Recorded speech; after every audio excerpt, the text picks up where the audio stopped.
बूढ़ी औरत के कहने पर बेला उस बदसूरत आईने में देखती है तो वह दंग रह जाती है। सचमुच उस बदसूरत आईने में देखकर बेला बहुत खूबसूरत हो गई थी। दादी माँ, मैं कितनी सुंदर हो गई। बहुत बहुत शुक्रिया दादी माँ, मैं कितनी खूबसूरत लग रही हूँ। बेटी, इस आईने ने तो तुम्हारी सच्ची सुंदरता को ही दिखाया है। जैसी तुम हो वैसा ही तुम्हारा रूप बनाया है। अब से इस आईने को अपने साथ रखना। रोजाना इस आईने में देखना। तुम हमेशा अपने स्वभाव की तरह ही खूबसूरत लगोगी। बेला उस बूढ़ी जादूगरनी को धन्यवाद कहकर वो आईना लेकर घर आ जाती है और खुशी खुशी शादी के बाद अपने ससुराल विदा होती है। शादी के बाद बेला उस बदसूरत आईने में अपने आप को देखा करती थी। एक दिन उसकी जेठानी ने बेला को उस आईने में अपना रूप देखकर तैयार होते हुए देखा। अरे बेला, तुम्हारा आईना तो बहुत बदसूरत है। तुम इसमें अपने आप को देखकर कैसे तैयार हो जाती हो? मैं तुम्हें नया आईना ला देती हूँ। मैं अभी माँ जी को बोलती हूँ कि तुम्हारे लिए नया आईना लाएं। नहीं नहीं भाभी, वो ये आईना ना मुझे किसी ने उपहार में दिया था। ये किसी की निशानी है, इसलिए मुझे ये बहुत पसंद है। और आप तो जानती ही हो कि किसी का दिया हुआ उपहार हमें कितना प्रिय होता है। इसलिए मैं इस आईने को हमेशा अपने पास ही रखती हूँ। जब जरूरत होगी तब मैं नया ले लूंगी। अच्छा चलो ठीक है, जैसी तुम्हारी मर्जी। पर बेला की जेठानी कहाँ मानने वाली थी। उसने बदसूरत आईने की बात अपनी सास को बता दी। नहीं नहीं, ऐसे थोड़ी होता है। नई नई बहू है बेला, उसे तो बढ़िया खूबसूरत आईने में अपना खूबसूरत रूप देखना चाहिए। एक काम करो, तुम उसके कमरे से वो बदसूरत आईना उठा कर ले आओ और वो जो हमने उसे दहेज में दिया था, बोलना उस आईने में अपना रूप देखा करे। बताओ जरा, इतना बेकार आईना अपने पास संभाल कर रखे बैठी है। बेला नहाने गई हुई थी। पीछे से उसकी जेठानी वो आईना उठा लाई और तभी उसने उस आईने में जैसे ही देखा वो एकदम से बदसूरत हो गई। ये देखो माँ जी, ये है वो बदसूरत आईना।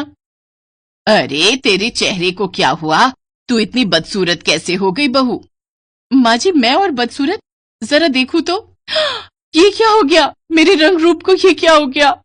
मैं इतनी बदसूरत कैसे हो गई माँ जी? जरूर इस आईने में देखकर ही मैं बदसूरत हुई हूँ।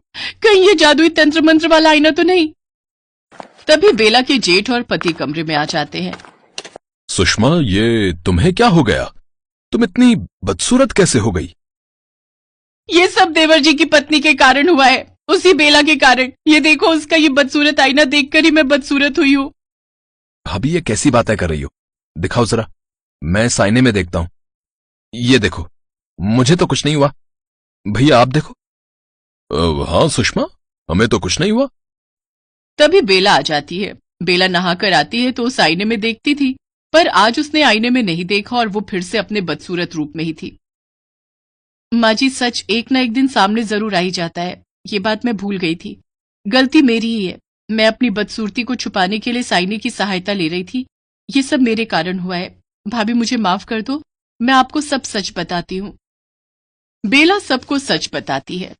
बहू, इसमें तुम्हारी कोई गलती नहीं है। देखा जाए तो ये आईना हमें संदेश ही दे रहा है कि हमें मन की सुंदरता देखनी चाहिए, तन की नहीं। तुम्हारा मन बहुत सुंदर है, इसीलिए तुमने इस बदसूरत आईने में देखा तो तुम बहुत सुंदर हो गई। पर कहीं ना कहीं सुषमा के मन में ईर्ष्या की भावना थी, इसलिए वो बदसूरत हो गई। सुषमा, इन सब बातों से कुछ सीख लो। तुम्हारी बातों में मैं भी आ गई थी और मैंने भी गलत किया जो बहू से बिना पूछे उसकी चीज को हाथ लगाया।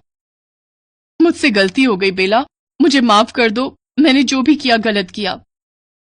जैसे ही बेला की जेठानी को अपनी गलती का एहसास होता है, वो आईना वहां से गायब हो जाता है और बेला की जेठानी सुषमा फिर से अपने रूप में आ जाती है। उसकी बदसूरती गायब हो जाती है और बेला वैसे ही रूप में रही जैसी वो असलियत में थी।